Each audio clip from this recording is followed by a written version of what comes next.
Okay, I'm just going to go over the range plan template that I sent out and just go through it all with you. So I'm aware that we had to leave uni early today, and I just wanted to make sure that everyone was clear on what they need to do to complete this task. I'm going to use the same template that I sent you out earlier today, the second one without the extra column that was causing problems. I do apologise. So let's have a look. You need to enter the style of your garment. So this one has got skirts, hoodies and shirts, etc. But yours will just have 10 dresses or 10 shorts or whatever category you're doing. So enter the style. So this one has been named short skirt. Then they've dropped in their CAD, which you've been working on. So shrink down your CAD and drop that in. Through your research, you'll know what kind of fabric percentage and type that your company would use for specific garments, etc. So just fill that in based on your research. You will then put the colour options available. This one is just because it's a denim, is available in a washed blue denim, but it could also be available in a bleached denim, etc. So if we go down to the hoodie here, this one's available in olive green and pink. If you're doing dresses or shirts, there might be a third option of print. Again, just take a little clip of that so we can see the print.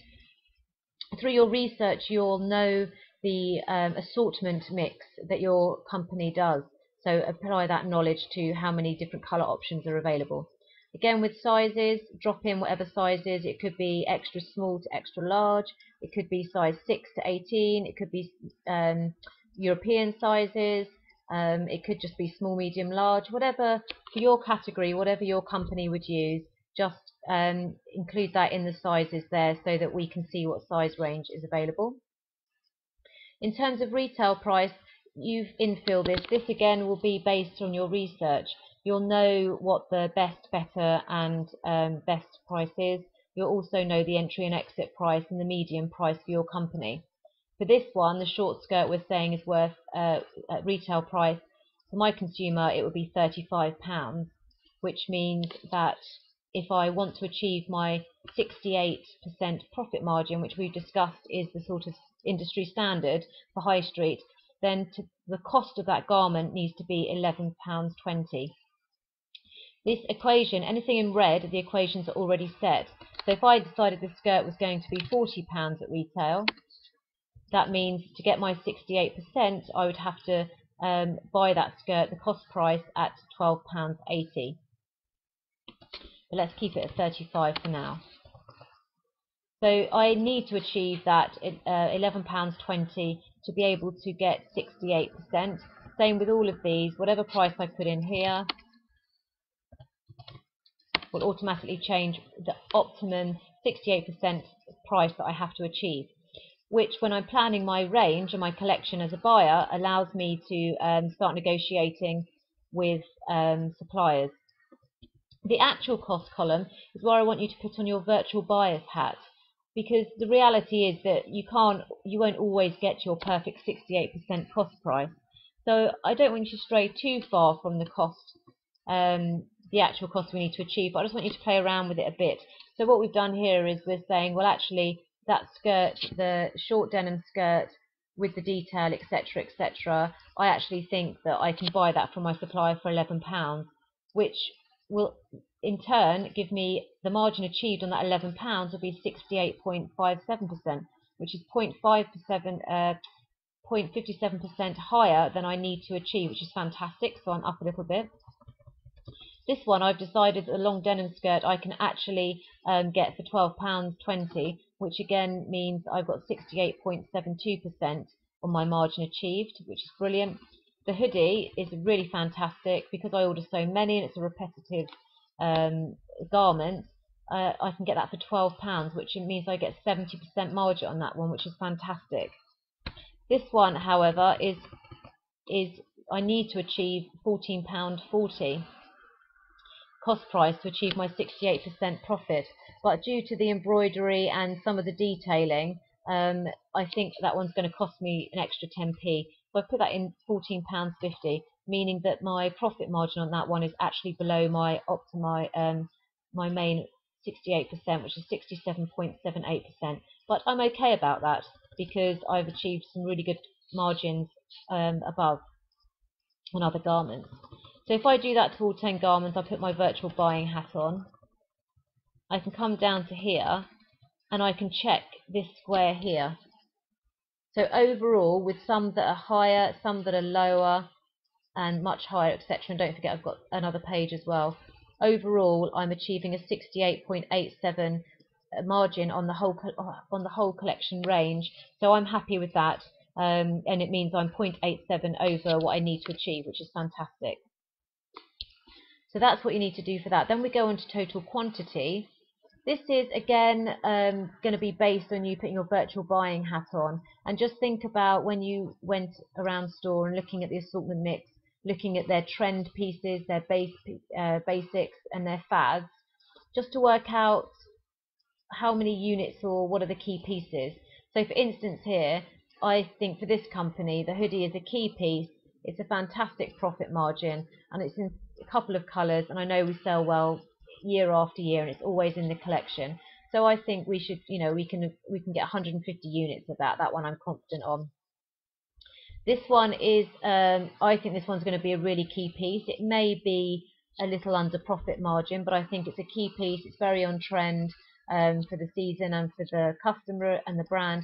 So I'm confident I'm going to, get 80 units of that. So I don't want to sell out because it's a key piece. This one, the long denim skirt, I think we need to have in the collection because it is a trend that's around this season.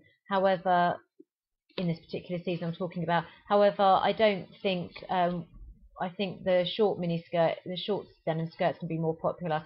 So I'm only going to buy 60 of those.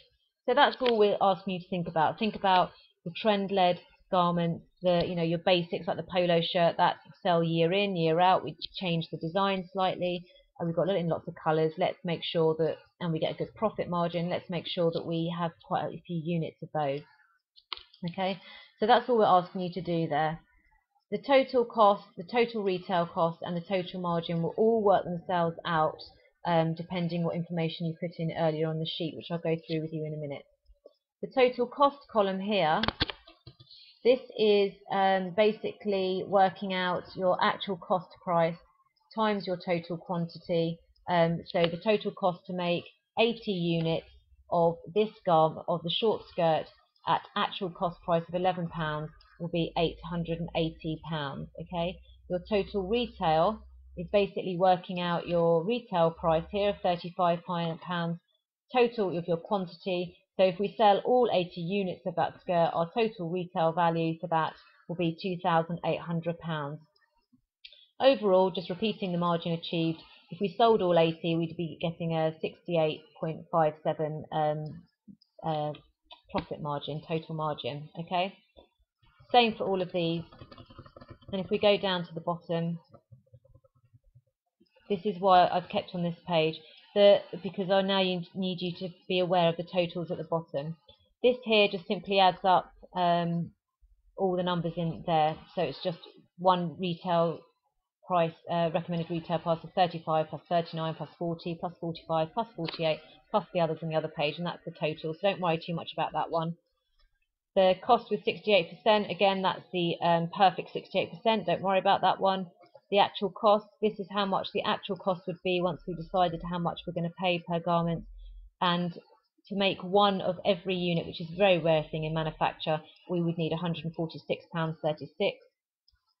This is the key one to remember. This is the one I want you to check when you're playing around with your actual cost columns here. I want you, some will be up, some will be higher, or some will be lower than your ideal margin of 68%. But if we run down to the total, we need to make sure that it's around 68%. Why is that? Well, if you want your budget for the year after year as a buyer, you need to make sure that you're hitting your margins set for you. And if this is 68.87, I'd be very, very happy as a buyer.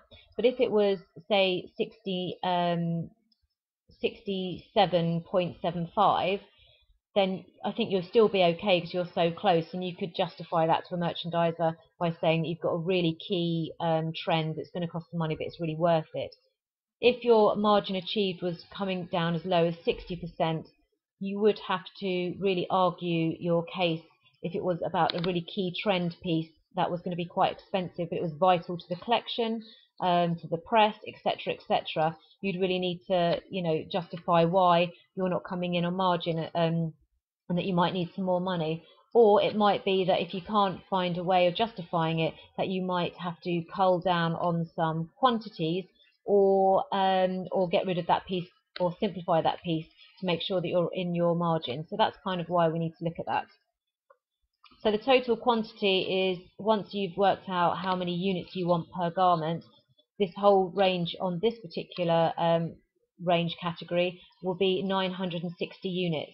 The reason we need to think about that is because we need to think about delivery, logistics, warehouse, when we drop into the shops, merchandising it, the floor layout, the retail space, all the kind of things. We suddenly have 960 units of clothes to accommodate and work out how that's going to be fed into the consumer. This is the total cost. So this is the total cost to make this whole range. We will need £13,429, and the total retail from selling every single unit. Don't forget, if we sold all 960 units, we would be £43,140 retail value. And again, we're just checking the margin here of 68.87. So that's what the sheet does. Don't forget not to touch anything in red. If I just go up to the top, I'm just going to show you the formulas. So this is the first page. So you can see the formula. So there's no formula in that one, but there's the formula, and it tells you what cell and how we're doing it. So this one is saying that H5, which is this cell, times 32%, because obviously we want to look at the 68%. So 68 plus 32 equals 100.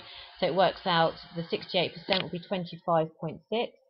The actual cost is what we put in as well, deciding that we are going to get this one for £25 rather than the optimum 20.6, which will obviously give us a higher margin achieved, and that's the equation for that one. We then go on to total quantities. I've put in 80 here, and the total cost basically is what I said before. It's the actual cost, so J5 times the total quantity, 80, so you can see it up there, J5 times L5 equals 2,000, so that's basically timesing the total cost by the total quantity.